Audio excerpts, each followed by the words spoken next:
with the bill of Senator Tulfo. I believe it's to do with France. Perhaps before going into the detail regarding the various Friendship Day bills, I'd like to primarily ask, do we actually need a law to declare a friendship bill? What is the use of such a law? Shouldn't there just be a presidential issuance? In my understanding, other countries do not legislate friendship bills. So is this even necessary? DFA, please. Thank you, Madam Chairperson. Good afternoon again. Thank you for giving us the opportunity to present the position of the Department of Foreign Affairs. I am Asik Adrian Bernie Candelada. We want to give you an overview of the position of the Department of Foreign Affairs. By the way, online also present is our ambassador to Hungary, Ambassador Franz Franca. Yes, thank you very much. We recognize the ambassador from thank you. for Hungary. Yes, please. Okay. Just a quick question. Why is it even necessary to enact a law to commemorate friendship with France or any other country? If you allow me, we have a very brief, just introductory statement. Yes. Thank you. We generally support the objective of the bills, or the bills proposing commemorative events under consideration, which is to commemorate the milestone years in our bilateral relations. In fact, the Department of Foreign Affairs, through its Foreign Service posts, celebrates these milestones on a regular basis. Diplomatic missions in Manila also initiate such activities almost always. Sorry, I on a didn't get the separate first basis. sentence. What was it? We commemorate the milestone years in our bilateral okay. relations on a regular basis, which means on a regular basis, every 5 years, normally 20 years, 15 years. We do that. Sure. Okay. And also our diplomatic missions, president embassies here in Manila, also do the same. Also what? Do the same. There's Also do the same, sorry. also? Also initiate such activities. They Yes, also- so these are activities. I know for a fact that Spain, for example, we have a Philippine-Spain friendship bill, but it appears that there isn't a counterpart bill in Spain. So other countries don't do this. Yes, ma'am. If you ask us if there is a legislation on the part of our other countries which we have diplomatic relations, we are not quite sure of that there is none. In fact, we're not aware of any legislation which also calls for a commemorative event as far as Philippine relations with a specific country. I think necessarily, as you indicated, we've always celebrated landmarks and years such as the 10th year, the 50th year, and so on. Parati naman talagang pinagdiriwang yon. Pero kinakailangan pa ba isabatas ito?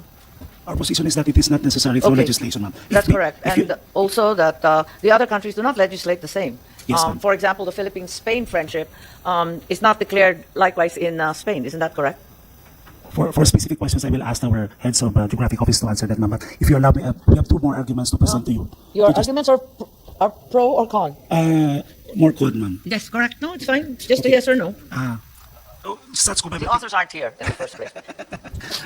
We also think that the proposals like this would entail general appropriations on a regular basis. Yes, there's a level of concern with It can the be costly. first one, which is the Philippine-France one. It involves 15 million and also falls under one of the cultural affairs groups under the NHCP and not the DFA, which I thought was peculiar as well. In fact, for us, due to our tight fiscal policy, it is more prudent for us to do these things on not every year, but on significant years like 15, 20. That's correct. Yes, what I know is 50 years is usually the operative time frame, di ba? Thirdly, ma'am, we have also to take into consideration the political sensitivity of this proposal. Of course, other countries would ask why we are only doing this to several countries, not to others. So there is a political sensitivity component into this proposal. Yes, I think there's a level of concern with regard to the Philippine-Israel Friendship Day. This might not be the best time to do so, to pass such. For other questions, yes. For other questions, ma'am, we have the heads of our ASPAC, our Middle East, and our European affairs to address some of the questions, specific questions. Thank you. Okay, that's great. Is there anyone else who would like to weigh in on the propriety and necessity of passing Friendship Day bills with various countries? Anything else you'd like to add? Firstly, we don't have any friendship bills with ASEAN, which should be the first circle of friendship. Wala namang ganun, di ba? So I'm a little curious as to the need for this. Sige. And if absolutely necessary, if there's some urgent, compelling, and very important reason to declare a Friendship Day, surely an executive issuance from the President would suffice. What are your thoughts, DFA, please? Definitely, yes, ma'am.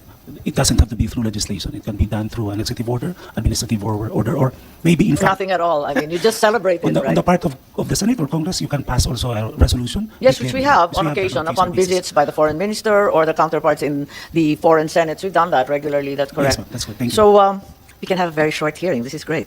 Okay. So you're saying bills 1, 2, 8 may no longer be necessary.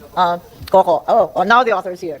The position, Coco, of the DFA is that there is no need to declare friendship days, and that in fact the counterpart countries, such as Spain, have never declared friendship days. Even if we have a Philippine-Spain friendship day, sa Spain, di naman nila ginawang batas. So perhaps it's not necessary, and it might impose undue budget burdens on us to compel us year on year to celebrate, when the usual practice is every 50 years only. Thank you, Madam Chairperson, for scheduling and the bills for hearing. Well, number one, we determine our own acts. I mean, if Spain does not do it, so why does that determine what we should do or not do? Di ba? And if you read the bills, sinabi naman doon yung mga milestone years lang, 50th, 75th, 100th. So, don't tell me na grabe ang budgetary ano nito, not because every year you need to celebrate it. Didn't refer to your bill. There was a bill filed by Senator Tulfo that imposes a 15 million budget on the Philippine fronts bill. So I'm certain we can do without Ayusin that. na lang natin. But Oo. siguro kailan That's pakiusap ko, let 2129. us Ang not... sinasabi lang nila na hindi na kailangan ng friendship laws. Actually, marami na rin tumatawag sa akin ng mga ambassadors and they appreciate it actually. Basta ang point ko lang, let not state practice by another state determine what we should do. Di ba? My concern was that If they among do- these friendship bills, there isn't a single one that refers to the primary circle of friendship, ASEAN. There isn't a single ASEAN country Precisely. So that's we- declared we- here. Kung magpa-friendship day, di ba dapat mag-umpisa sa barangay ASEAN? Pwede. Yes. Ganun yun. So we can do it sa ASEAN and then we can do it dun sa ibang ano. So I don't think we will lose anything kung budgetary naman ito nasa sa DF. It was already yung bills ko at least delegated it to the DFA That's correct. to celebrate the milestone milestone. That's Yung iba nga, correct. kunyari 73rd na yung iba, say you celebrate the 75th, you no longer celebrate the 50th. Lampas-lampas na yung iba. O maraming lampas-lampas na. Pero yun lang po, so maybe Madam Chair, if they can just study it in detail. Basta may pattern naman yung bill ko eh. May pattern siya. It does not even affect the nature of the day itself. If it's It a doesn't holiday, even say if it's a holiday or by special virtue of non-working day. another law, Wala then nga it eh. remains, dapat ito wala. It should not affect. It's just a declaration, a commemoration, a marking of the friendship with another country. Yes, I think, for example, the commemoration of the Hungary Friendship Day is important because yun lang ang tanging kakampi ng Pilipinas sa Precisely, Eurobloc. Isa Precisely. yun. Mga ganun Yung ba? medyo So, obvious ba? Sila lang ang bumoboto para sa atin lagi.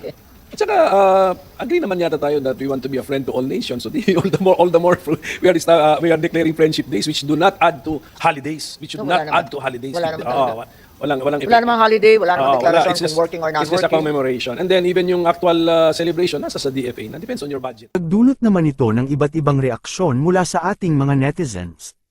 Ayon kay Terence, memapasa lang. Naalala ko yung anti-taray bill, walang kwenta.